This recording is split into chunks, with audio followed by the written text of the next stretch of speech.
So what I want to do is really focus on some misconceptions. And of course, this is not going to be a holistic list by any means. But what I am going to talk to is 5 misconceptions that I believe are driving stigma, driving the reasons why we develop stigmatizing views about people living with obesity and why they are so pervasive in our society. And there, of course, are different sources that are driving these misconceptions. And I'm going to tell you about some of the media portrayal, for instance, and that's clearly one of the key sources. But it's not just the media.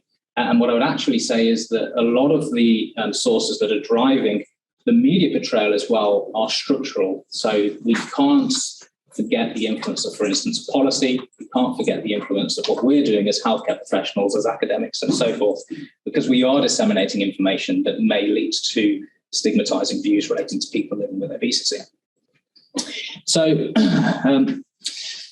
this, again, is not an holistic list by any means of the imagination, but these are just some of the societal stereotypes, some of those key societal stereotypes that we are well aware of.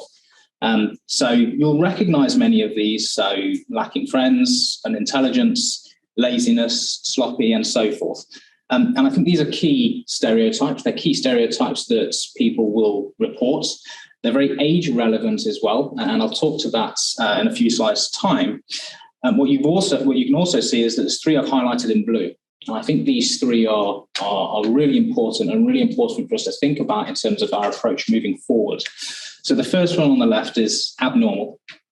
And abnormal, that term, of course, appears in many definitions relating to obesity. You may recall some of those definitions. So the early definitions relating to obesity from the World Health Organization, for instance, will include the word abnormal.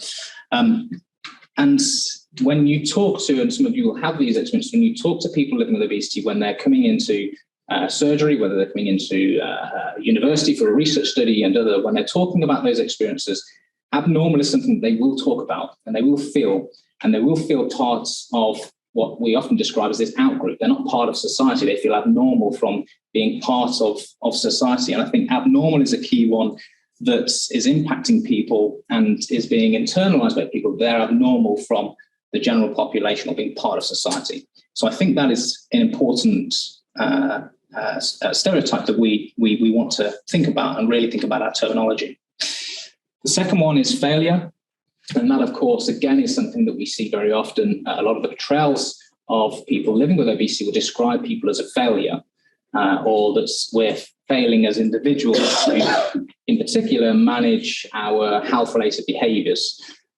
This will also be attributed when we're talking about childhood obesity to parents, that parents are failing.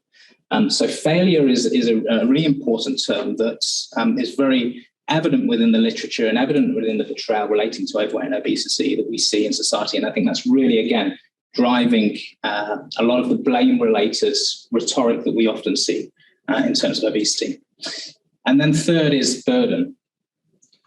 And again, I think this is really critical. Again, if you speak with people living with obesity, whether it's in research or whether it's in practice, people living with obesity will talk about feeling like a burden on society. And it's been drummed into people.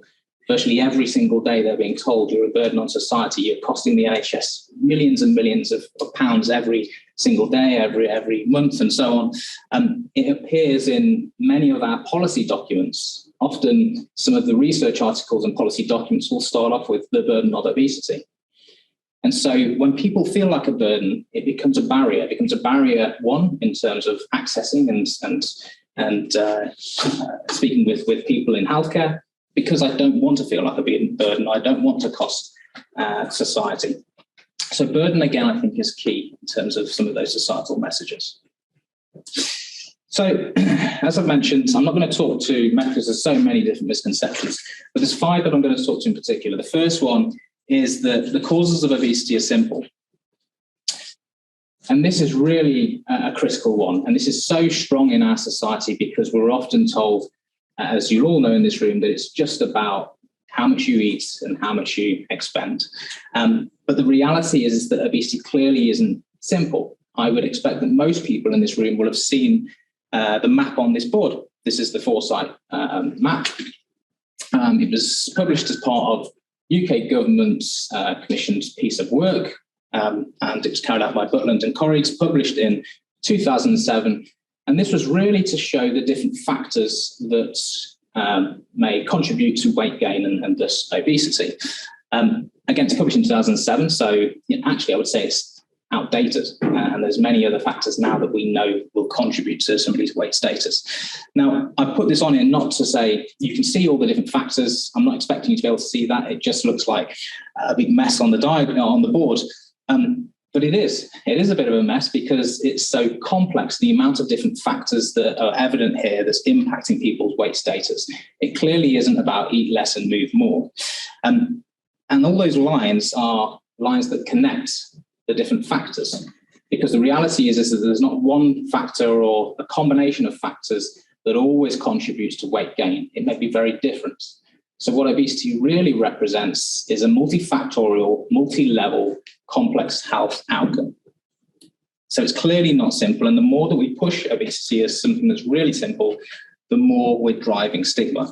And of course, it's not aligned to the empirical evidence. And really, that's what we want. Anything where we're talking about health and we're disseminating information about health to the public needs to be grounded in empirical evidence. And we're clearly not doing that.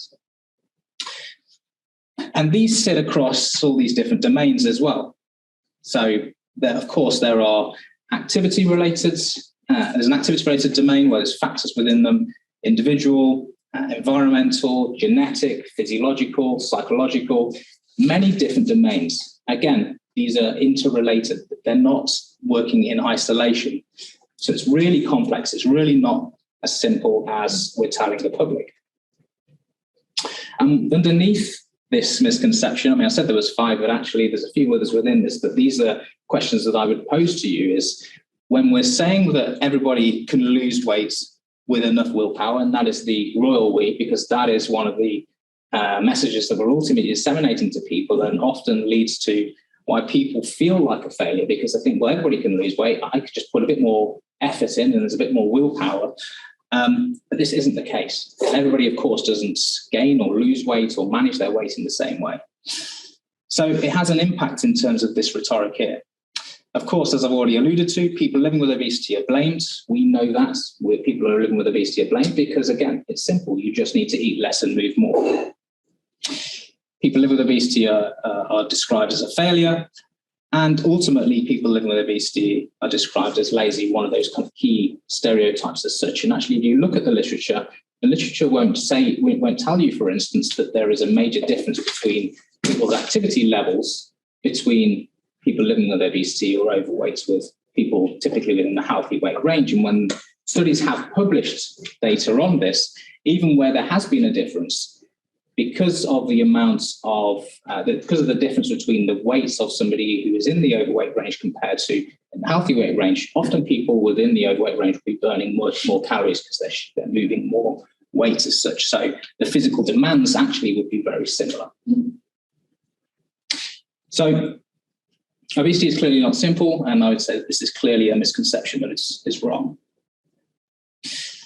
And just to give a couple of examples of where we see this, and research, of course, is published on this, showing that media portrayal, for instance, is a key factor or key source that drives this rhetoric. Research has been published that has shown, and I've alluded again to this already, that parents are a key source described as a failure. And that's where blame is often attached when information is disseminated about childhood obesity.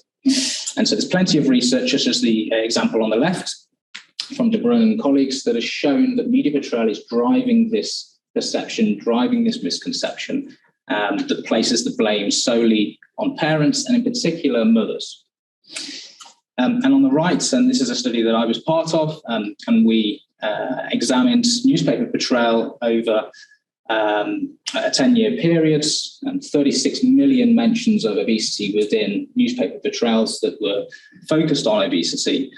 Again, what we can see is that the focus is on individuals, that individuals simply need to change to be able to shift or change their weight status. And there is a lack of focus around the many other determinants of weight status, such as environment or genetics. As I mentioned, we can't place the blame solely on media in terms of driving this rhetoric, we also see that it's very evident within policy and what policy is doing over time. I often ask the question, we have different debates and at events such as this, where we're asked, well, is policy fit for purpose? Is policy in line with evidence? And what I would first say is I am a supporter of the soft drinks industry levy. But what I would say is that the policy has been brought in under the Childhood Obesity Action Plan, and I think that is a major issue.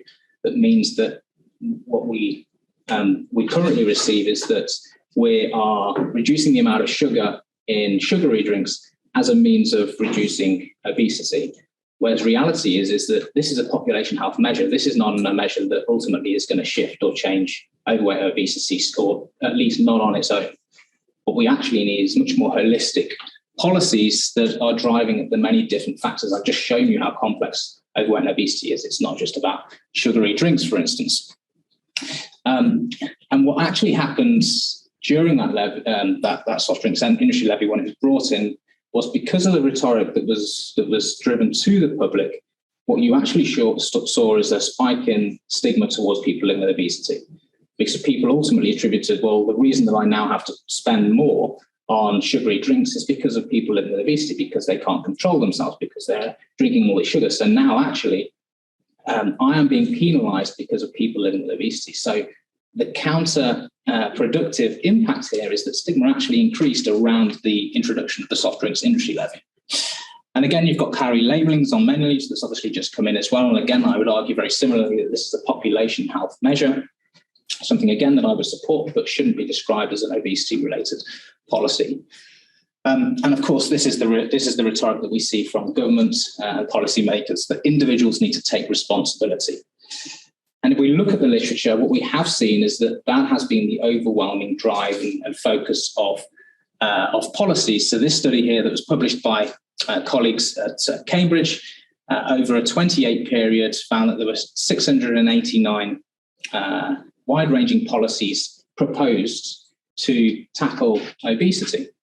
14 obesity strategies were then commissioned.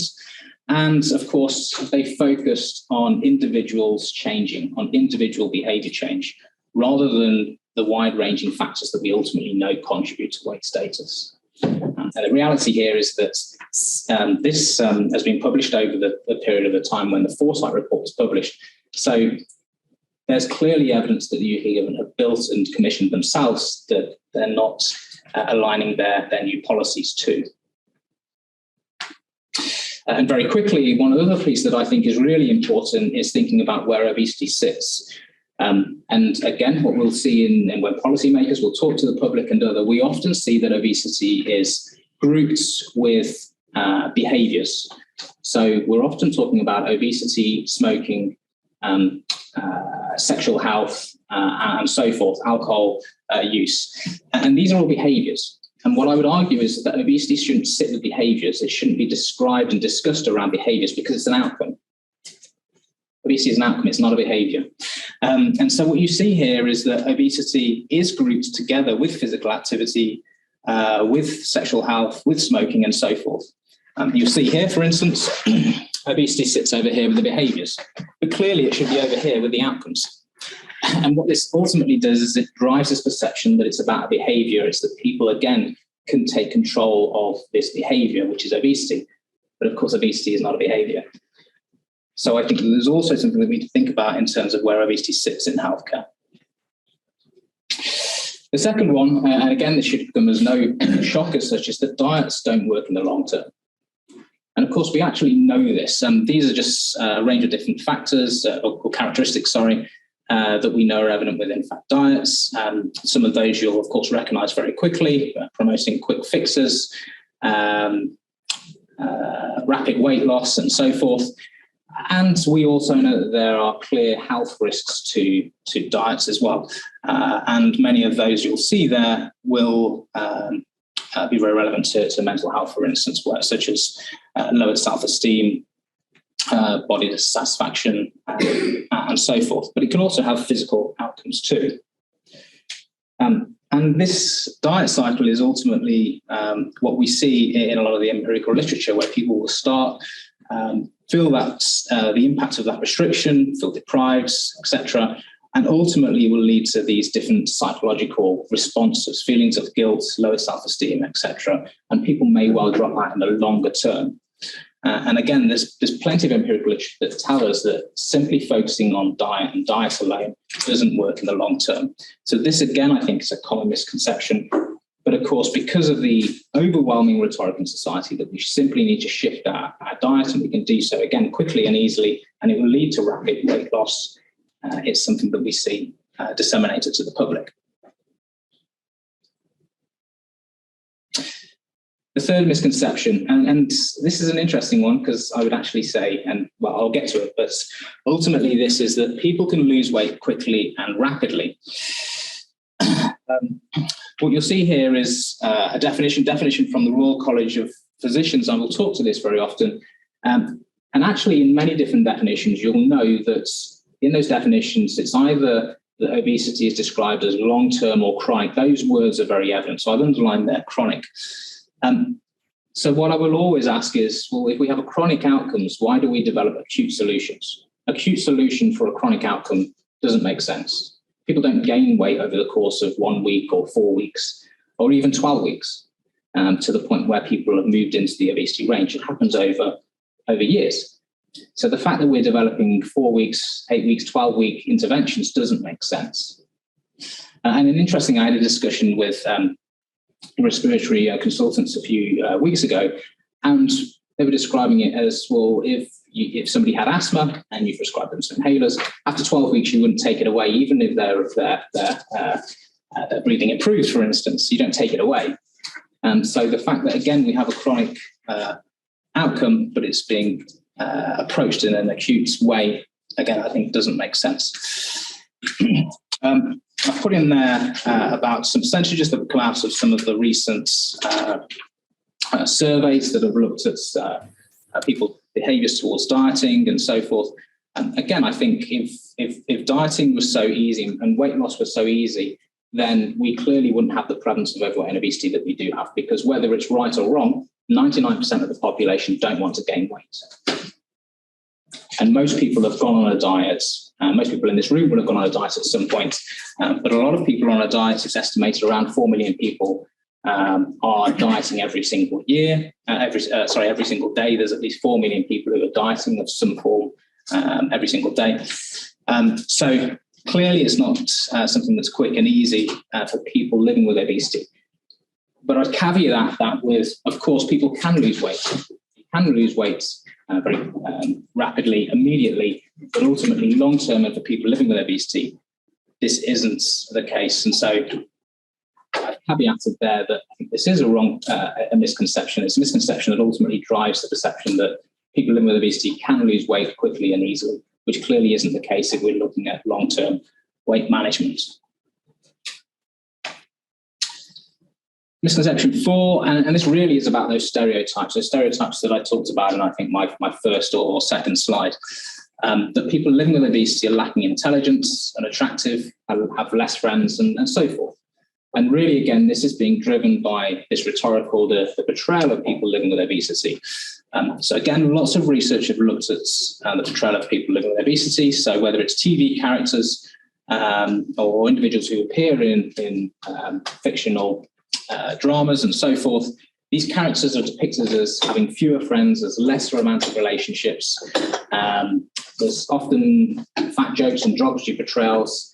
In many instances, it's almost proposed that it's acceptable to stigmatize people based on body shape and size. So this is the rhetoric that we're ultimately seeing. And this is what people are experiencing when they see this type of rhetoric. And that's been in popular media. But what I can't do is not talk about, or at least mention, social media. And I think that's critical, because people are now going to social media now for more of their news and information. And this was a study that was published in 2016, simply looking at tweets on Twitter, using the word fat within a 4-hour time frame. So 4,500 tweets. 56% of those were negative, 32% neutral. And many of those stereotypes that I mentioned right on the start, so gluttony, unattractiveness, not sexually desirable, sedentary, lazy, stupid, were very evident in those tweets. And that's simply in a 4-hour time frame and using one term only, the word fat, to search for tweets. So that's the amount of information that ultimately people are exposed to in social media. One other that I'll probably just quickly mention here, and some of you may have heard of this story, this is Maggie de Bloch. So some of you might have heard of Maggie de Bloch. She was the Belgian health minister for, I think, 6 or 7 years, up to 2020. And of course, she was criticised widely for being the health minister. People were not happy that somebody living with obesity was the health minister. And it's quite interesting if you have time, I don't have time today, if you have time to have a look at her story. And of course, she talks very much about the fact that because obesity is something that's visual, if she had cancer or had a different health condition, nobody would know. And nobody would be questioning her ability to be the health minister. And if you look at her CV, she was very well qualified to be the health minister. But because she was living with obesity, she was ultimately criticised and continually throughout her 6-year period, despite, of course, performing very well in that role. So again, those stereotypes and those misconceptions are wrong.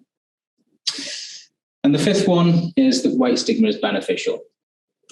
And every single year we're told weight stigma is beneficial. If people are criticised, it's going to increase their motivation to want to lose weight and so forth. We often have this in January. Because of my research, I'm often asked to go onto media and be in interviews and so on about whether weight stigma can be beneficial, one, to protect against weight gain, or two, to increase motivation for people to want to lose weight. And that's clearly not the case. There is so much evidence now that tells us that experiences of weight stigma discrimination are detrimental. And what I will often do, particularly when I'm talking to policymakers, is remove weight from the topic and ask them to really think about what are the experiences of weight stigma and discrimination. Because these experiences are bullying, harassment, victimization, it's direct and indirect. And these are all things that are unacceptable. But unfortunately, when it's described in terms of weight stigma or experiencing this type of harassment relating to people based on appearance, we don't take it seriously enough. And those that I've just mentioned, harassment, victimization, bullying, teasing, they're all parts of the Equality Act. That's the legislation that should be there to protect us. So unfortunately, in the moment, we're not taking weight stigma seriously enough. And we still ask this question, can it be beneficial? And of course, there's lots of literature that tells us this. So we know that weight stigma is associated with mental health concerns, lower self-esteem, depression, increased anxiety, and so forth. Physical health, so increased cardiometabolic risk factors. We also know that it's likely to lead to a reduced engagement with health-related behaviours, including seeking healthcare. This often leads to weight bias internalisation. So when people internalise and direct stigma towards themselves, which of course we then know has an association with mental health outcomes, leads to disempowerment. Again, we may reinforce stigma. Some research has also shown that it may lead to weight gain and exacerbation of eating behaviour pathology. So this has questions for us in terms of the effectiveness of what we're trying to deliver, engagement of course with healthcare, and of course behaviour change. So that is the common myth in society, is that weight stigma can be beneficial, because there's a wealth of literature that tells us otherwise. And of course, you don't need to take it from me. Here's a clip from some young people who are part of Shine Academy in South Yorkshire. So it's going to play.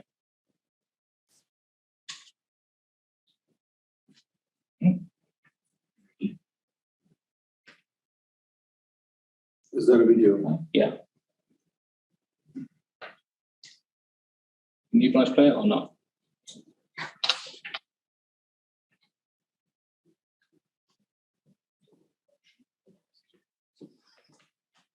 It's fine if not. I can finish on and then come back. Yeah, it's fine. If we can't share, then I'll share the clip for people to see.